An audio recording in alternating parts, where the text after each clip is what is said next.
"I want a divorce." Those 4 words, spoken by John Lennon behind closed doors in 1969, would quietly ignite the end of the most iconic band in music history. The Beatles were on top of the world, but behind the scenes, something was crumbling. The smiles in press photos, forced. The studio sessions, tense. And the bond between John Lennon and Paul McCartney, once unshakable, had become a cold war of egos, control, and wounded pride. Fans didn't know it yet, but the breakup had already begun. Some blamed Yoko. The lady who brought the Beatles apart. Others pointed fingers at Paul's perfectionism. Still others say it was business, money, management, contracts. But what if it wasn't about any of that? What if the real story was something much more personal? 2 friends, 2 creative geniuses, 1 band, and a rivalry that was never meant to happen. This is the story of Lennon versus McCartney, how a legendary partnership turned into a bitter feud, and whether it ever truly healed. Before they were legends, they were just 2 kids from Liverpool. John Lennon was rebellious, rough around the edges, and already fronting a band called the Quarrymen. Paul McCartney was younger, more musically polished, but full of ambition. When they met in 1957 at a church fair, something clicked. Paul impressed John with his ability to tune a guitar and remember lyrics perfectly, and Paul was drawn to John's raw charisma and sharp edge. They were opposites in many ways, but they fit. It wasn't long before they were writing songs together, often face to face, knee to knee, sharing a single notebook. No rivalry, no ego, just music. In the early days, it was pure. They'd finish each other's lyrics, harmonize effortlessly, and push each other creatively. In dusty clubs and small pubs, they performed side by side, first as the Quarrymen, then as the Beatles. Their bond wasn't just musical, it was deeply personal. They weren't just bandmates, they were best friends, creative soulmates, brothers. By the time they hit Hamburg in the early 60s, they were inseparable, working grueling hours on stage, living in cramped rooms, figuring it all out together. Their sound evolved, their voices blended, and a Lennon-McCartney song credit became one of the most iconic musical partnerships in history. At their best, John brought the bite and edge. Paul brought the melody and structure. Together, they were unstoppable, and the world was starting to notice. As the Beatles conquered the world, something quiet began to change. The Lennon-McCartney bond that had once been effortless started to stretch. Paul became more focused, detail-oriented, ambitious, sometimes even controlling. John, once the band's emotional center, was drifting. He was using drugs, he was falling in love, and more, he was pulling away. Their songwriting dynamic began to shift. What was once a true collaboration became 2 solo writers sharing credit. They weren't finishing songs together anymore.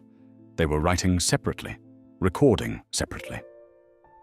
After manager Brian Epstein died in 1967, the band lost its anchor. Paul tried to take the reins, but John resented what he saw as Paul's over-bossy perfectionism in the studio. You can hear it on the White Album. Some of the songs don't sound like the Beatles, they sound like John, or Paul, or George. Not 4 men in harmony, but 4 men pulling in different directions. In the studio, Paul often took the lead, shaping arrangements, pushing for retakes. For some, it felt like leadership. To others, it felt like domination. John, feeling boxed in, began to rebel. He brought Yoko Ono into the studio, not just as a visitor, but as a constant presence. It broke an unspoken rule, and it signaled that this band wasn't the same anymore. There were quiet arguments, side comments, long silences. They were still making brilliant music, but something essential had been lost. Even in photos you can see it. The distance, the stiffness. It wasn't explosive. Not yet.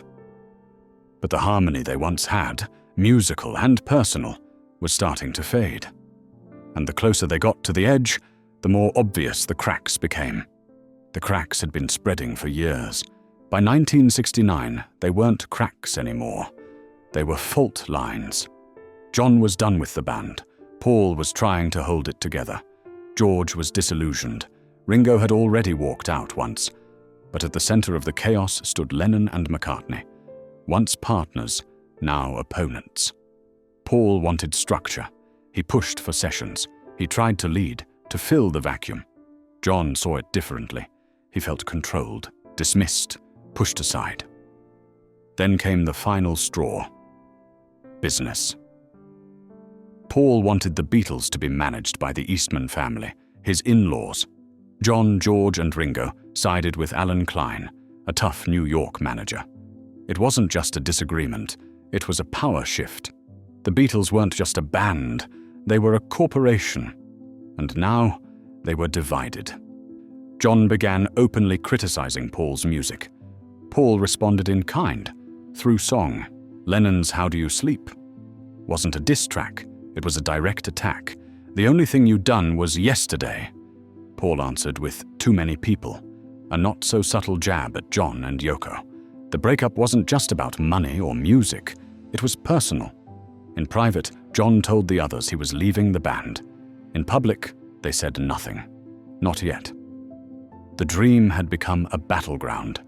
The Beatles were breaking up, and the world had no idea. The Beatles didn't announce their breakup all at once. It happened in pieces, through silence, interviews, and headlines, and then it exploded. In April 1970, Paul McCartney released his solo album and included a press Q&A where he casually confirmed, "I'm no longer working with the Beatles." That's how most of the world found out. John was furious.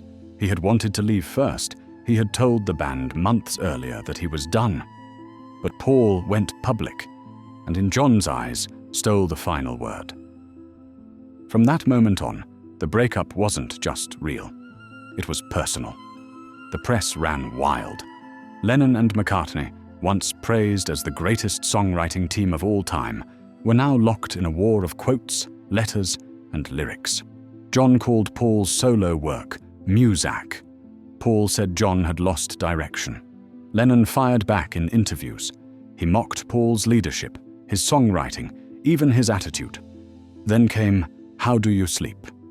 John's brutal takedown of Paul on his 1971 album, Imagine. The lyrics didn't pull punches. The sound you make is Muzak to my ears. The only thing you done was yesterday. Paul didn't respond publicly, but too many people had already come out. A veiled shot at John and Yoko's activism.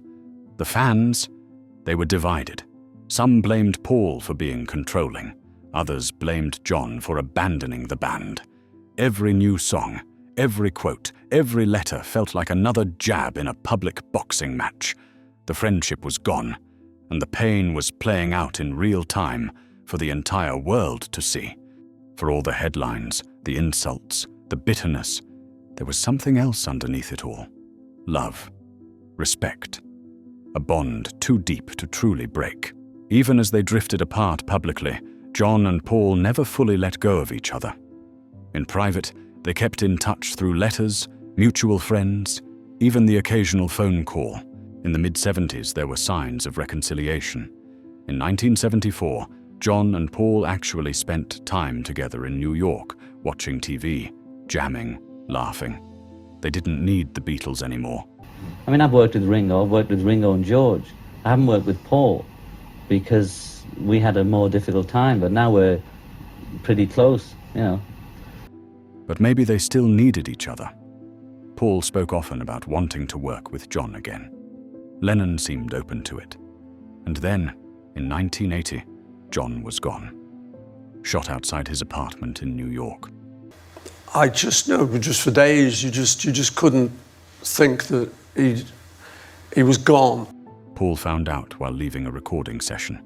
Cameras swarmed him. He looked stunned and simply said, "It's a drag."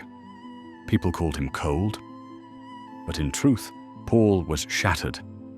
In interviews over the years, he's opened up about how much he loved John, how he still dreams about him, how, here today, written just a year after the murder, was the conversation they never got to have.